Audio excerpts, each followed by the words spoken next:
இந்த ஸ்வீட்டை ஒன்று எடுத்து சாப்பிட ஸ்டார்ட் பண்ணிங்கன்னா அடுத்தடுத்து சாப்பிட்டுட்டே இருப்பீங்க. அவ்வளோ டேஸ்டியாக இருக்கும். பார்க்குறதுக்கே டெம்ப்டிங்காக இருக்குங்க. கண்டிப்பாக இந்த ஸ்வீட்டை ட்ரை பண்ணி பாருங்கள். இப்போ இது எப்படி பண்ணலாங்கிறத பார்க்கலாமா?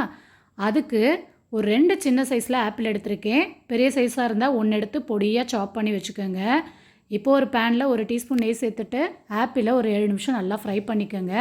இனிப்புக்கு 3 டீஸ்பூன் நாட்டு சர்க்கரை, 1 டீஸ்பூன் ஏலக்காய் தூள், 1/4 டீஸ்பூன் சின்னமன் பவுடர் சேர்த்து நாட்டு சக்கரை நல்லா மெல்ட் ஆனதும் ஒரு கைப்பிடி அளவுக்கு தேங்காய் துருவல் சேர்த்து இந்த அளவுக்கு கெட்டியானதும் அடுப்பு ஆஃப் பண்ணி ஆற வச்சுக்கோங்க.